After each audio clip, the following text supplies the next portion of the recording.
Dan pemirsa, untuk membahas tema menarik kita hari ini, arah IHSG dan peran liquidity provider di pasar saham, sudah tersambung melalui Zoom dengan Ibu Liza Kamelia Suryanata, selaku Head of Research at Kiwum Sekuritas Indonesia.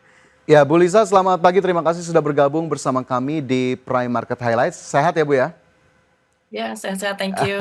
Terima kasih Fajar dan Baik, Vina. terima Baik, kasih Ibu. atas waktunya di pagi hari ini. Dan sebelum kita membahas tadi ya ke liquidity provider, saya ingin ke indeks harga saham gabungan terlebih dahulu. Bu Liza, pada pekan lalu hingga 9 Mei IHSG masih positif dengan Ya. menguat 0,25%. Apa saja sebetulnya menjadi catatan dari pergerakan IHSG pekan lalu?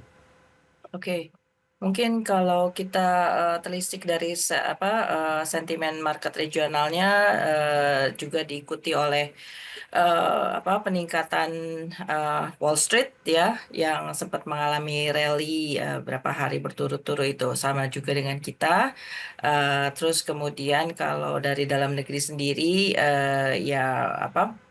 walaupun kita cuma menorehkan penguatan sebesar 0,25%, di tengah asing yang masih rajin jual bersih ya, sepanjang year to date ini asing masih terdata 53 triliun jualnya.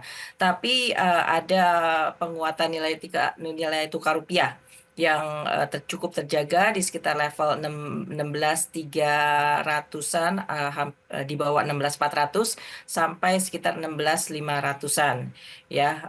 Posisi rupiah ini cukup menarik pekan lalu. Ini juga dicurigai hasil dari intervensi Bank Indonesia yang terbukti dari menurunnya cadangan devisa kita per akhir April lalu. Ini menurun menjadi 152,5 miliar dari 157,1 miliar di akhir Maret.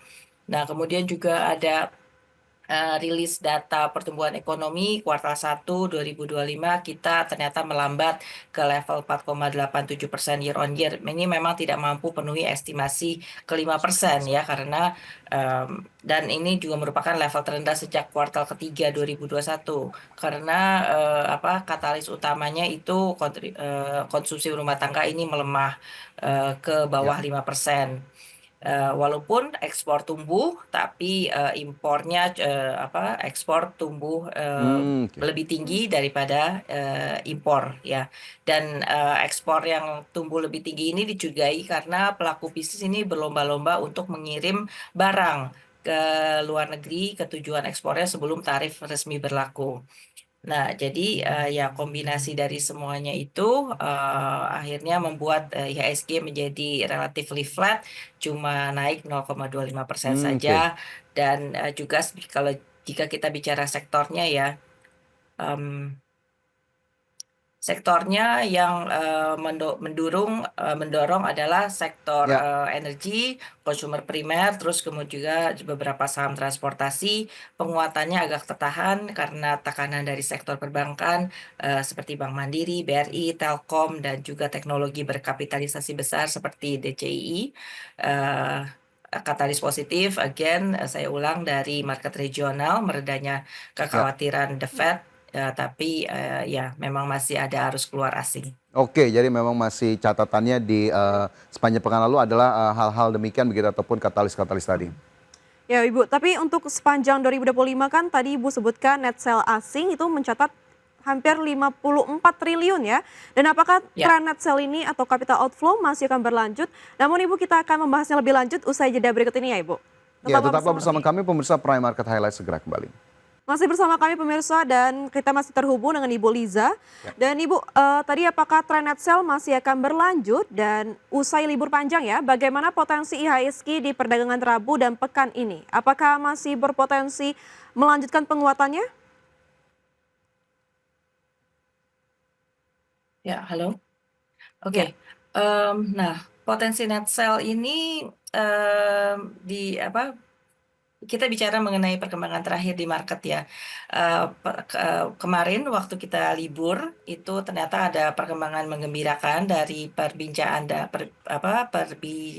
pembicaraan diskusi trade war antara US dan China, dan ini ternyata mereka menghasilkan kesepakatan yang dinilai cukup menggembirakan ya, karena dua-duanya mau menurunkan tarif secara signifikan. Tarif US untuk barang China dari 145 turun menjadi 30, sedangkan tarif China untuk barang US turun dari 125% menjadi 10%. Nah, jadi sentimen regional di pasar Asia saat ini dan Eropa dan juga Dow kemarin malam itu naiknya cukup signifikan. Mereka mencetak rally yang cukup panjang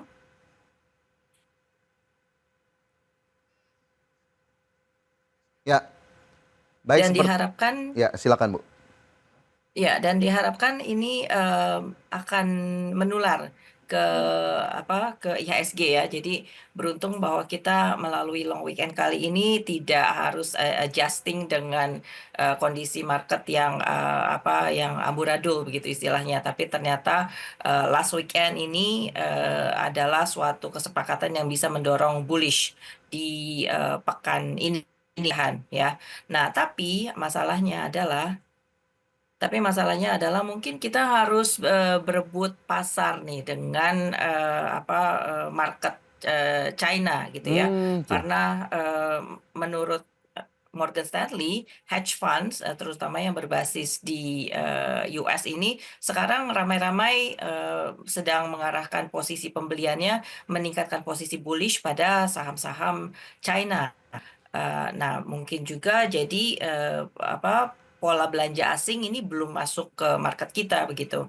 Kita masih bersaing dengan China dan juga mungkin dengan tapi tidak tertutup kemungkinan bahwa kita dari dari karakteristik market kita yang commodity driven ini juga bisa Oke. diuntungkan Ya. dari perkembangan terakhir genjatan tarif ini karena otomatis harga situ sudah mulai merangkak naik ya. Kemarin Brent dan US WTI sudah sempat naik sebesar 2,5% walaupun ditutupnya tidak setinggi itu, dan kemudian juga mudah-mudahan sentimen positif ini karena proyeksi ekonomi China ini langsung terdongkrak ya. Oke. Dan artinya juga mungkin pertumbuhan ekonomi global akan lebih bisa terangkat ke depannya dan otomatis juga mengangkat harga-harga komoditi. Ya, Ya, mudah-mudahan kita bisa kebagian sentimen positifnya dari hari ini di ke pekan depannya. ini ya. Baik Bu Lisa, mungkin Mhm. sedikit sebelum saya beralih ke soal liquidity provider, level support dan resisten di berapa ini IHSG? Apakah akan uji psikologis 7.000 lagi pekan ini? Oke, kalau level support dan resisten, ya pastinya 6.000. Kita kemarin closing, Kita di sorry, maaf. 6832 ditutup Iya, Jumat pekan itu. 6832, Ya. oke. 6.800 akan menjadi support terdekat dan pastinya juga level tertinggi kemarin yang hampir mencapai 7.000 yaitu 6.970 sampai 7.000 itu mudah-mudahan bisa ditembus segera ya dengan sentimen ini. Oke, itu yang perlu dicatat begitu ya, bagaimana kemudian potensi IHSG. Nah lantas kami ingin bergeser ke hal lainnya nih, tadi yang juga sudah kami informasikan Bu Lisa terkait dengan kebijakan yang baru saja berlaku yakni liquidity provider di pasar Mhm. saham Indonesia. Bagaimana kemudian pandangan Anda soal hal ini? Apakah kemudian ini memang menjadi kebijakan yang harus diapresiasi oleh para pelaku pasar? Ya, sentimen ini, berita ini justru perfect timing ya dengan kondisi market yang ada sekarang ini. Jadi, ketika market bullish, terus kemudian secara fundamental mendukung ya, eee, apa, mmm, dari laporan keuangan emiten-emiten yang keluar beberapa hari terakhir ini, top line dan bottom line-nya saya rasa ini ada peningkatan walaupun mmm, eee, pendapatan, walaupun cukup signifikan ya, karena dari sisi efisiensi atau pengendalian biaya. Tapi sayangnya juga berita PHK ternyata juga bertambah dari 3 bulan terakhir, sorry 4 bulan terakhir tahun ini begitu. Nah, kembali lagi ke liquidity provider dari Sentimennya ya again ini perfect timing, cocok untuk, kemudian bisa membantu mendongkrak IHSG, menembus level psikologis 7.000. Tapi mungkin perlu diperhatikan bahwa apakah liquidity provider akan bergerak di saham-saham yang kurang liquid saja atau bisa juga ke, saham-saham yang, yang besar secara market cap dan oleh karena itu berfungsi sebagai index mover. Eee, jadi demikian, Fajar.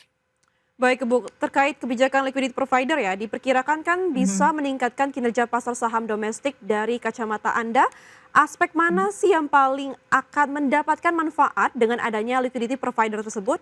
Dan apakah hanya sebatas 402 saham yang masuk dalam daftar efek liquidity atau akan lebih luas dampaknya?